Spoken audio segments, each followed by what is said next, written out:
గొల్లప్రోలు మండలం తాడిపర్తి గ్రామంలో సచివాలయంపై నిన్న జన సైనికులు చేసినటువంటి దాడిని మేము వైఎస్ఆర్ కాంగ్రెస్ పార్టీ తరఫున తీవ్రంగా ఖండిస్తా ఉన్నాం. ఈ రోజు ప్రభుత్వాలు ఎన్నైనా మారొచ్చు, కానీ ప్రభుత్వం చేసిన అభివృద్ధి పనులు ఎక్కడికి పోవు.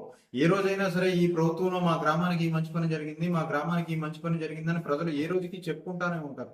ఇప్పుడు ఏ ప్రభుత్వంలో అయినా సరే, అంతకుముందు టీడీపీ ప్రభుత్వం అయినా, అంతకుముందు కాంగ్రెస్ ప్రభుత్వం అయినా, ఎప్పుడైనా సరే ఆ గ్రామంలో చేసినటువంటి అభివృద్ధి పనులకి శిలాఫలకాలు పెట్టడం అనేది ఎప్పుడు నుండో వస్తా ఉన్న ఆనవాయితీ. ఈ రోజున పిఠాపురం ఎమ్మెల్యేగా పవన్ కళ్యాణ్ గారు గెలిచిన తర్వాత ఈ రోజు జన సైనికులు చేసే చేష్టలు అనేవి చాలా వికృతంగా గ్రామాల్లో విధ్వంసాలు సృష్టించే విధంగా ఉన్నాయనేది ఈ ఒక్క చిన్న ఉదాహరణ మా గ్రామం సరిపోతుంది. పవన్ కళ్యాణ్ గారి పుట్టినరోజు సందర్భంగా జన సైనికులు సచివాలయం మీదకి వెళ్లి జగన్ గారి ఫోటో ఉన్న శిలాఫలకాలను ధ్వంసం చేయడం అనేది చాలా హేయమైన చర్య.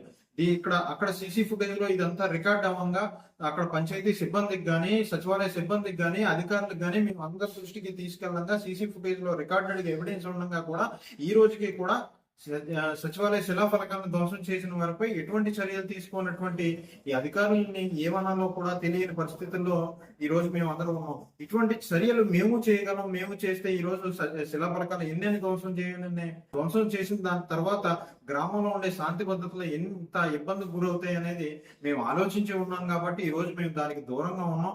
ఇప్పటికైనా సరే అధికారులు కానీ, పోలీస్ డిపార్ట్మెంట్ కానీ దీనిపైన స్పందించి దీన్ని వెంటనే ఈ చర్యకు పాల్పడిన వారిపై తక్షణ చర్యలు తీసుకుని మళ్ళీ ఏదైతే శిలాఫలకం ఏదైతే ఉందో దాన్ని పునః ప్రతిష్ఠించాలని డిమాండ్ చేస్తా ఉన్నాం.